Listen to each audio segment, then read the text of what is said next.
I think it was about a 10-hour surgery, and my husband was a mess. Obviously, he didn't know I can what to imagine, do. like, even on the morning of and while you were in there. Yeah, Because going you've in been in help, that's a helpless, hopeless feeling. yeah, and There's to walk nothing away you can do but wait. Yeah.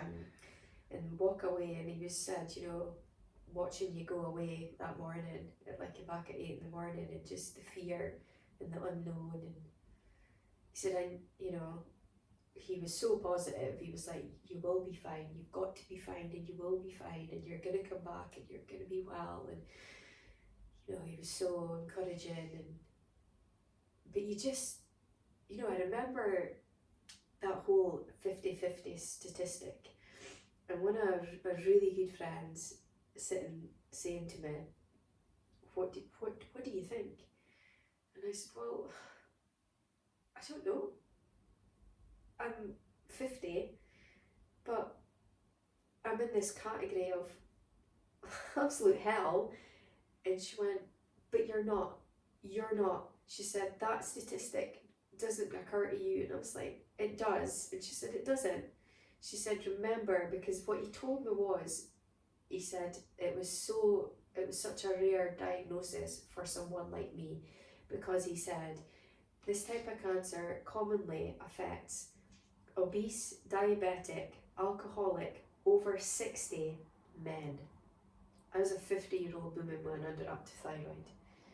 I didn't meet any criteria. No. And it wasn't until she was like, think about what you said. That criteria is dangerous for 50% of those people. Mm-hmm. You're not an alcoholic. You're not a diabetic.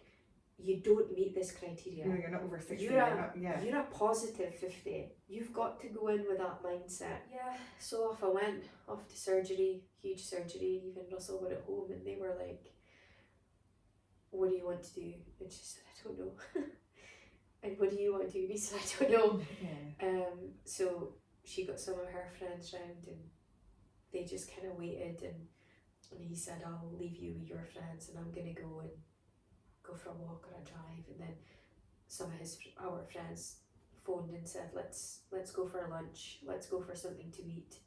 And then it got to about tea time, and he said, I just want to be on my own.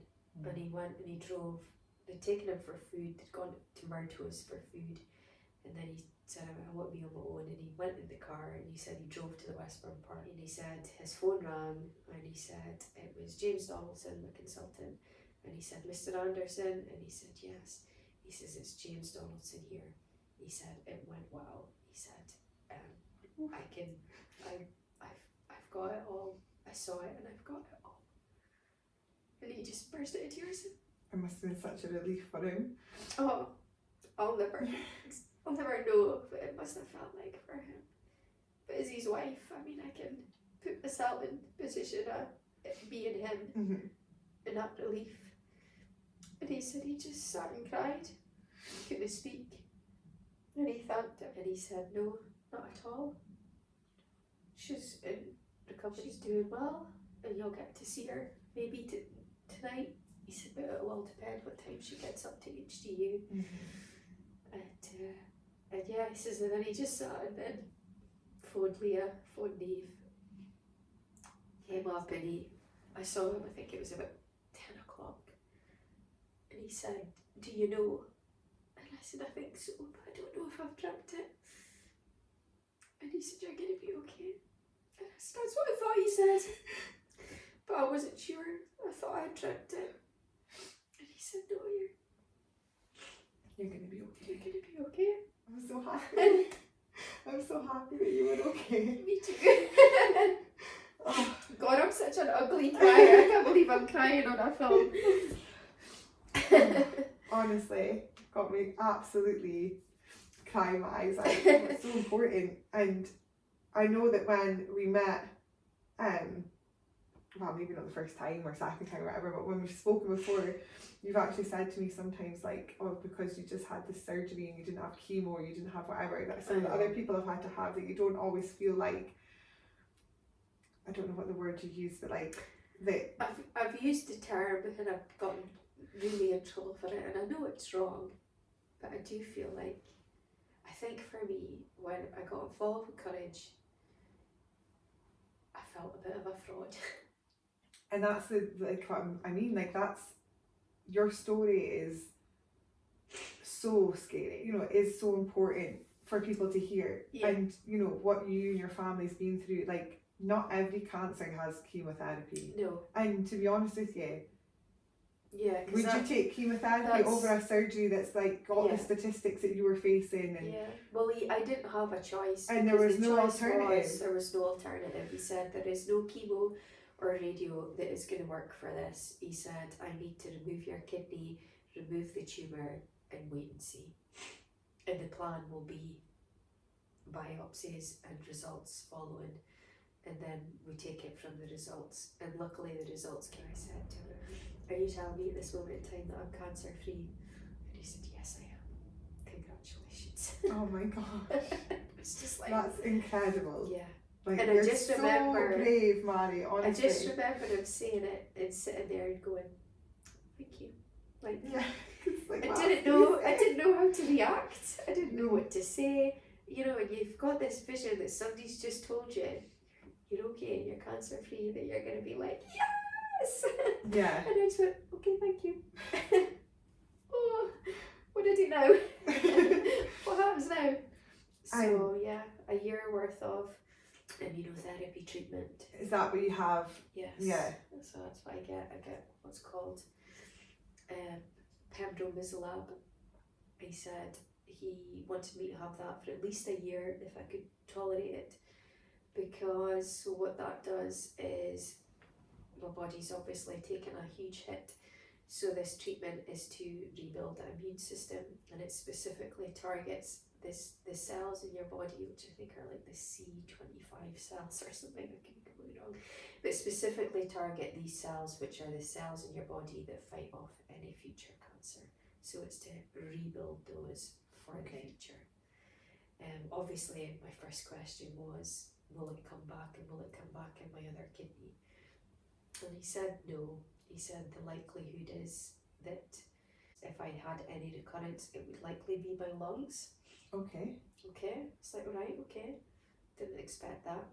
He said, but he said cancer is such a awful disease. He said, and you can't live your life thinking it's going to recur. He said, you need to move on, go away and live. He said, and you have as much chance of it happening as anyone else, because cancer is a 1 in 2. He said, so yes, it may come back, but I can't confirm that, I can't deny. He said, but you just need to go and live your life, and you've as much risk, you know. He said, but you're now getting the benefit of the treatment, that hopefully you've got a really good fighting chance of being able to fight off anything in the future. He said, you know, I have this thought now when I'm like, I don't like to say that I live in fear of it coming back. Because I don't live in fear. Yeah, I don't live in fear daily, but I have this way of living now where it's like, you suppress the fear. It might not be like that I took life for granted before, because I didn't, or I didn't feel like I did, but even less so now. And like seeing it through a different way. Like when you come that close to it possibly being taken away from you, you kind of, everything that's important to you, all of that just kind of gets ramped up. Even more than it was before. And that, I think, is what makes me lucky. Because you're not taking things for granted anymore. And where you might have went, oh no, do you know what, I won't. Well, I will, because I can. And I'm going to. Well, we've done things that we never thought we would do. Exactly. Like courage. You know what I mean? I have Lucy, who you know as well now. I have to say, Lucy, a fangirl, moment for me really when I met Lucy. I know, it was actually very sweet. You were a bit like, I don't know if is this your friend? I don't even know if she would even realise the impact she had on me for somebody she didn't know. I think she does, because now that I know that, and I've spoken to you, and I've said to her, you know, you've no idea what you did for this girl. Oh, when she sat next to us at the table at the wellness event that we went to where we met. I literally been sat next to Beyonce and Mhairi. I was honestly like, if it wasn't for this girl and the story she told and the way she was so open about the things that she experienced, then I could have had a lot harder time, or even like somebody that's able to speak in your language that's similar ages to you, or who's actually going through, who's not just telling you all the mumbo jumbo that the consultants kind of say, or saying the things that they think that you want to hear. And then, like I say, she's an incredible human. I'm so glad you're her friend. She's an incredible human. And I'm I got so to meet grateful to have her. Oh bless. I'm so grateful to have her in my life. I really am. She is my third daughter, but she's also like one of my best friends. Yeah. And if she hadn't gone through what she had gone through, you know, she went through that a few years ago. She had her own diagnosis of cancer, and she went through a horrific time. And I tried to help her, and I tried to support her as best as I could, and that made us a little bit closer. But when it was me, because I had experiences, our friendship just became another level. Yeah. And our knowledge and our support, and not just to me, like my husband adores her. He thinks she's just the best. Like, he always tells everybody what a super human being she is. She would look after him as much as she was looking after me. So Lucy, if you're listening, you're on my hit list to get on this podcast. Oh yeah, do it. Her journey is hers to share, and she's got an incredible story as well. And she's so strong and so brave, and she would hate me for saying that, but she really is. It does take such a support network to get you through. Yeah. I found that with my, if I never had the support network I had, and then now we've got all our colleague sisters as well, which we're very lucky to have. Absolutely. I mean, I couldn't have thought of anything worse and nothing more out of my comfort zone than doing it. Agneta says this all the time, you don't know you need this, but you do. And it brought Agneta to tears, and she was like, wow, I think you're right. And she's always remembered that, and I've heard her say it many times. Like going to Teka and thinking, we're from 23 years old to 87, all walks of life. How are we all going to? I know. We've all got one thing in common, cancer. But I know. But we all bonded. And, and there was that fear as well, what if it's cliquey?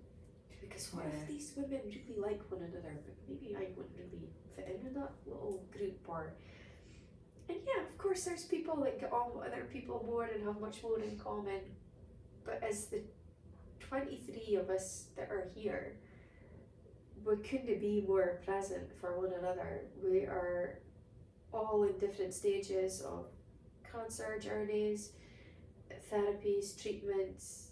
I've never felt more empowered to live and do things. And when I spoke about feeling a bit like a fraud,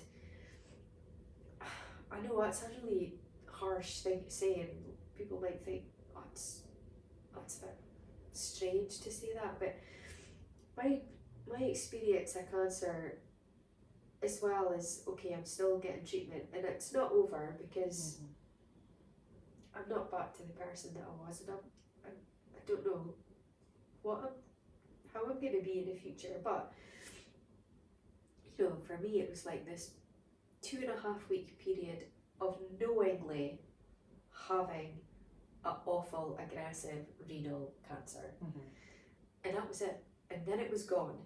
I didn't know that till end of August, but it was like, oh yeah, I've had a little bit of cancer, but I'm okay now, it's gone. And I listen to you girls and I think, the length of time and the fight that you have to get through chemo, which is so aggressive and so strong and so debilitating in so many different ways to your health, because the impact it does, and how that affects you, and that's I didn't have that, so I struggle with that. Then I do understand what you mean, but then you do need to stop thinking like that. You sit in a room with people, what is it they say? If everyone put their problems on the table, you probably pick your problems back up. Yeah. And honestly, when I heard your story for the first time, I told my friends about it because it haunts me to think that can happen to somebody so quick. Yeah. With so little warning. Yeah. The trauma that must cause mentally and stuff for your whole family, but especially yourself. You were absolutely deserving of your place on Courage. And you were honestly just as much as a cancer survivor and warrior as anyone else is. Probably more in some ways. Wow. So I'm the type of person, I'm quite camera shy. I'm, as I said before, very social, love the night out. But if we went on a night out and we come back to your house and we had a karaoke on or we were partying, it's small, it's you and me, it's whoever's in the room, and that's fine. But I would still maybe next day have a bit of beer fear and be like, oh God, was I singing or what was I doing? And, right? So for me, that Courage was like, the fear of what will I do and what, I don't know how to do what I need to do in front of an audience like that. I was petrified. And I know it's such a huge contradiction because I was this crying, nearly vomiting mess in the car park on the Saturday afternoon that my husband was like, you're going to be okay and it's going to be fine. And I was petrified to the point that when I came out, and they'll say it, they've said it, they looked and went, oh my God, she's drunk. Oh. She's drunk. Because where's his confidence? Who's it? And my husband... Actually, I cannot say you were absolutely not drunk. I know, I absolutely was not drunk. I was petrified to get drunk. Because again, imagine being drunk on stage, Mhairi, and he was like, who is this woman that was crying and gonna vomit, and where's this confidence?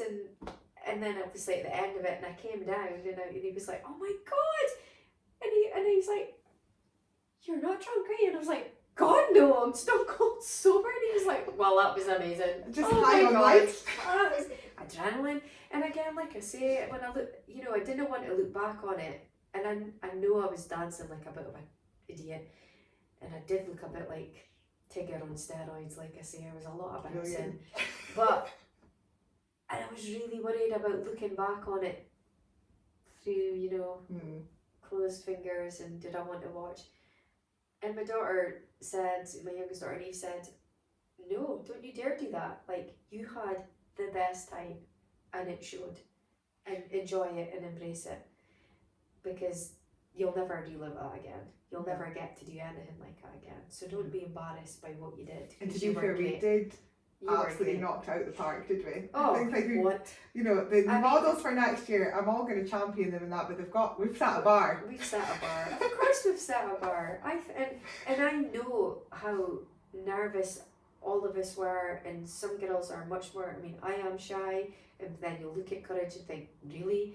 But I don't know, adrenaline just took over, and I remember a Saturday night walking out, and the first people I could see at the bottom of the runway, the first runway, was Russell, Leah and Eve.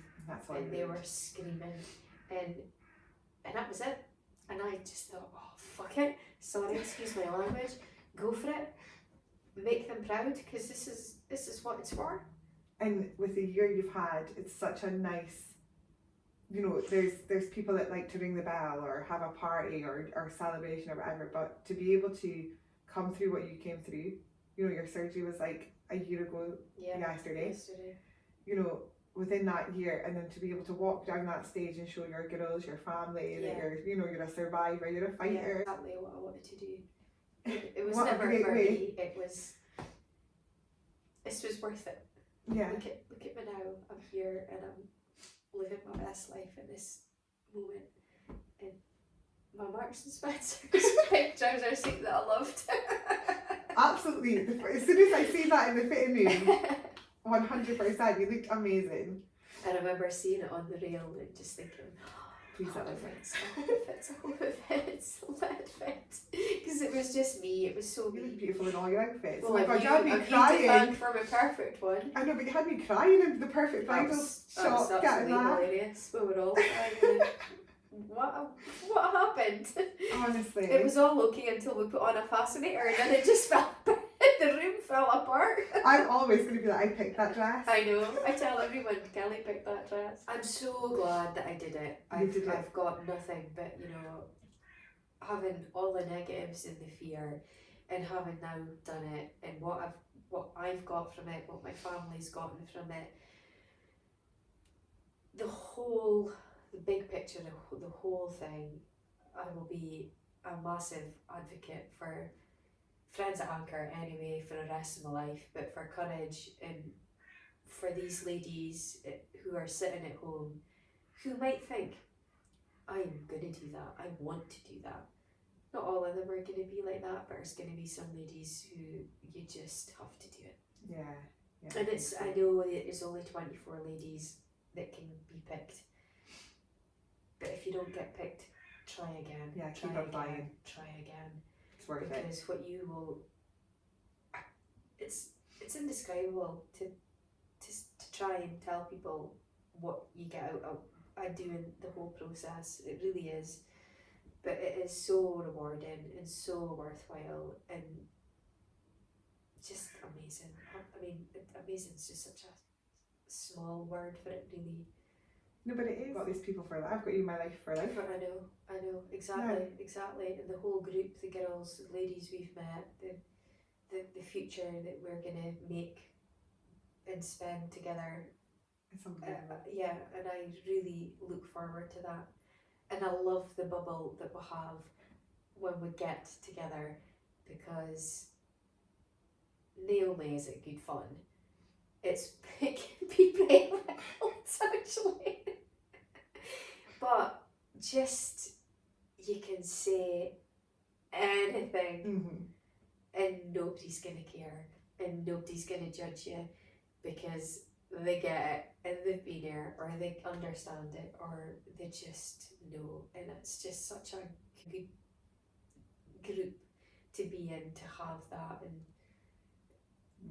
you know, your family will give you everything that they can, but they're never going to fully understand some of the things that you talk about that you've experienced. And you would never want them to. No. Like, I constantly say that all the time. Like, you know, like we were saying earlier, it's like 1 and 2. Well, I'm going to take the bullet. I'll be the one. Yeah. Like, all of them have to stay safe.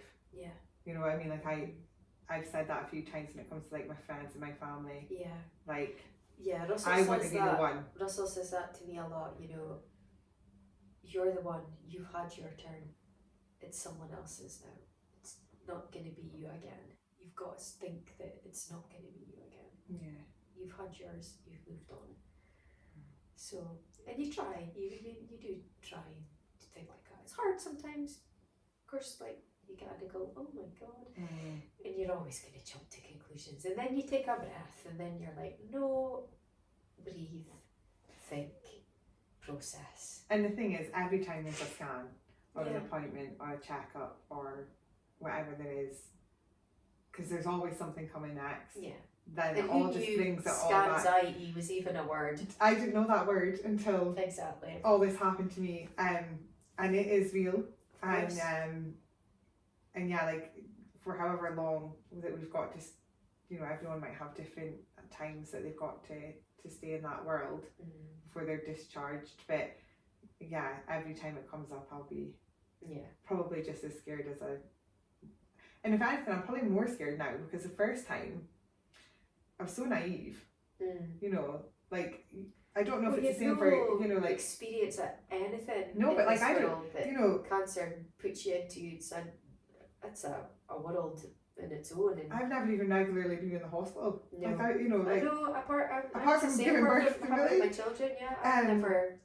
So now I feel like I know it. But, like, yeah, you know, because you've been to so many different parts, so many different wards in and out. But yeah, it is. It's like a totally different world to live in now. But like I say, maybe we're lucky. Well, we're definitely lucky.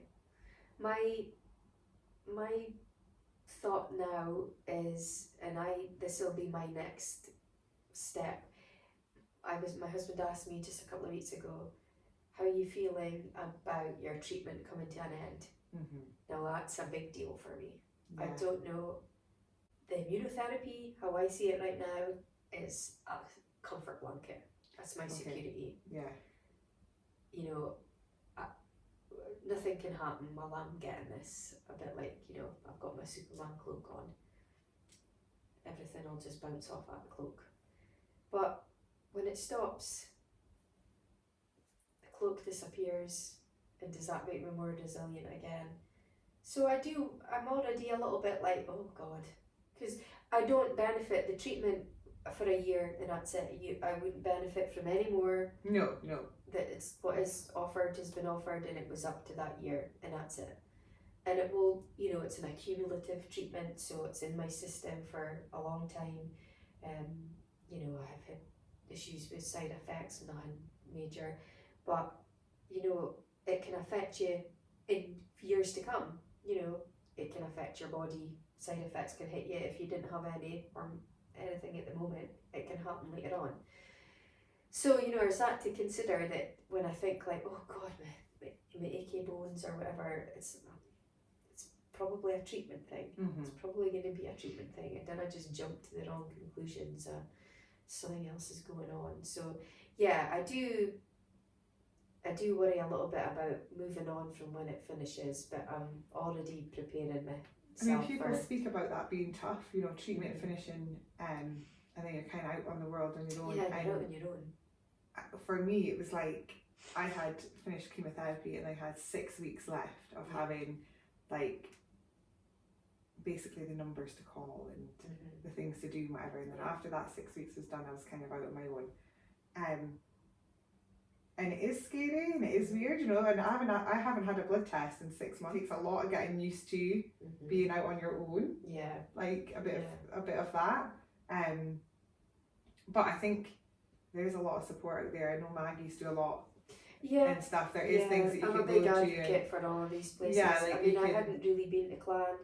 I happened to go for another reason, and so I can't really speak about it because I've not had the full Clan experience yet. But there's something very, very heartwarming about walking through the door in Maggie's, and it's a door you'll never think that you need to go through. I initially went to Maggie's when I had that 2.5 week period of waiting, the limbo for surgery, and my friend was really ill and she was dying, and her sister-in-law came with me because I said, why don't you come with me, because it might be good for you for the situation with Donna and as well. And we went, and she was there for me, but it was helpful for her. And we spoke about, I remember saying to the lady I spoke to, was called Mhairi, and I'd gotten into my car and I couldn't get in the car and drive without crying. Didn't matter if I was going Asda, where I was going, I was crying. And I remember driving home, coming out of Maggie's and driving home and phoning Russell and saying, I'm nearly in Dyson, I've driven home and I've not cried yet. And he went, that's good, it's progress. And he said, how do you feel? And I went, I don't know, but I feel so much better. Yeah. And I couldn't explain why, but just to talk to someone, and it was a lovely environment, very friendly, welcoming, and that's a huge step to walk through that doors. Yeah. To do that is massive, because you think that even before you've got anything wrong with you, and these places are available, you just, when the time comes, you think, well, if I need it, it's there. Yeah. Well, yeah, but trust me, go. You need them, go. They're amazing. They're just amazing. But again, massive advocate for these places. Yeah, I think that it's a very good resource. And do you have, or are you aware of having any sort of mental health effects from going through everything that you've been through? Yeah. It was the girls at Maggie's that mentioned to me about me having PTSD. which I still don't believe I have.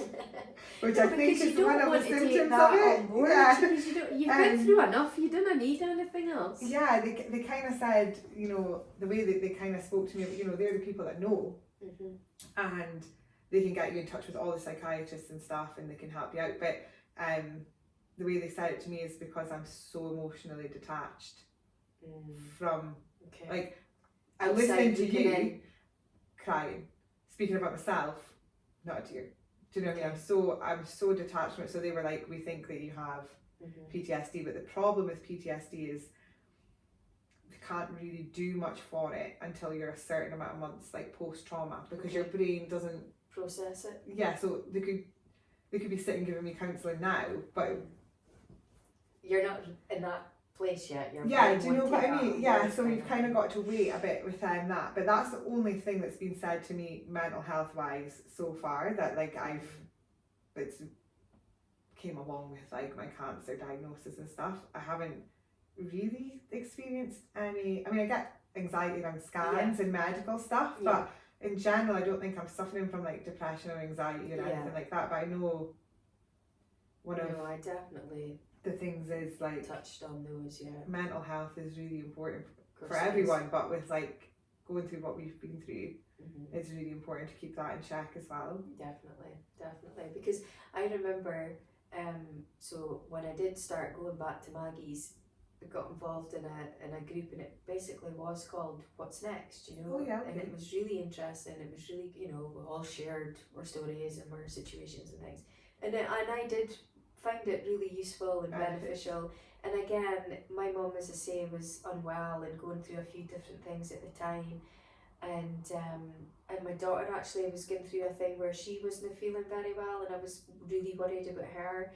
And she's very like me, you know, bottles things up, and then it gets to a point where it just crumbles. Everything's just, I can't do this anymore. And she kind of reached a little point, you know, she just took her ongoing health. There's a few things, however. And so, you know, I had the worry of me, I had the worry of my mum, and I had the worry of her. And I had this worry because courage hadn't actually happened yet. So it was like the fear. And I remember sort of speaking in Maggie's one day, and the run up to my diagnosis as well, Russell just got paid off from his job very unexpectedly, just a few weeks before I got diagnosed, and we were talking about all these things, and she was like, how many mirrors did you break like last year? Because you're just making a good time, weren't you? I was like, no.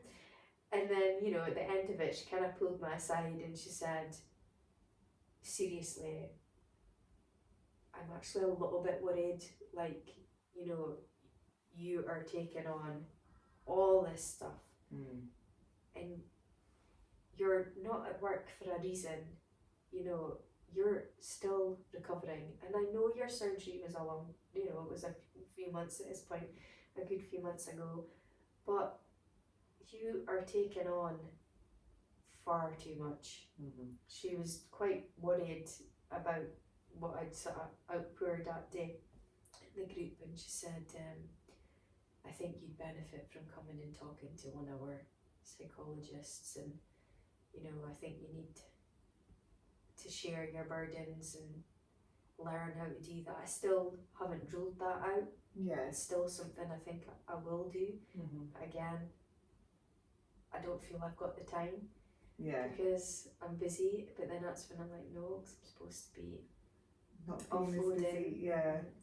So I'm still learning, I'm still trying to do these things, I'm still trying to share the burdens and share the load, and but that takes time to learn. And you've came so far, like so far. Even when I first met you, I feel like you've like evolved. I do. I think that honestly, when I seen you on stage, that was like, it was a bit of the old so incredible. Me. The old me.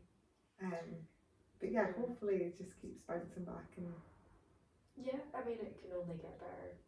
Things can only get better. All for the future, what the future brings. Definitely need to just spend more quality time doing things for me. I don't do enough me things, I think. And there was like the you before cancer, you during your surgeries and everything, and now there's going to be this you after it, and you need to learn and love that person just as much. Because that's a different body altogether. Yeah, and more involved. Well, Thank you so much for coming and telling your story. You're It's welcome. really powerful and impactful. well, it's just what happened, sadly. That's just how it was. And it's really important, I think, to get the messages out there to people. I think criteria is a horrible word because they're so focused. That really is something that needs to be changed because, you don't meet the criteria. No, I don't, but I have. I've got the illness, I've got the cancer, I've got the scars to prove It doesn't discriminate like that. No, criteria needs to be changed. I don't know how you change that in that word because I think, you'll probably hear that from most of the girls that you talk to. Yeah. It's just, and I mean, I didn't have to fight to be seen, and I know other girls have, and I was lucky in that respect, but it's like, it won't be that because you're young and you're fit and you're this. And it turned out to be that and more. Yeah. So that's something that, needs to be. Yeah, it's a really important message. Always, any changes, don't leave it. Because that's the one thing he did say. He said you would not believe the amount of people who would see something like that, and because it goes away, they would leave it. Because they would just think, well, it's been an infection and I'm now okay. Yeah. And he said, by the time they come to me, it's too late. Yeah. It's too late. Yeah. And I could have been very nearly, luckily, I acted on it straight away, but if I hadn't, and I tried to think what could have happened, because it was already nasty. Yeah. I was in trouble then. If I had left it, the hoodies would have been a completely different outcome. And I don't think people are aware of that. Like, just something so minor, a bit of blood in your urine, don't leave it. Don't leave blood where you see it anywhere. Yeah. Anywhere, which is unusual. Act on it. Don't leave it. So yeah, that's my Very message. important message. Absolutely. But yeah. So thank you for having me. Well, thank you for coming. Hopefully it wasn't as traumatic as you thought it would be, though we were crying a lot. No, we're crying a lot, but I knew we'd I'm a massive crier. Such an ugly Perry's crier. getting so used to this now. I know. She's she's just not like, even bothered. She's chilled. like, oh, here we go again. There's another woman coming in. Oh, Mum's gonna cry again. Oh gosh, I know. Thank you. Thank you. That was so special. Oh, you were special.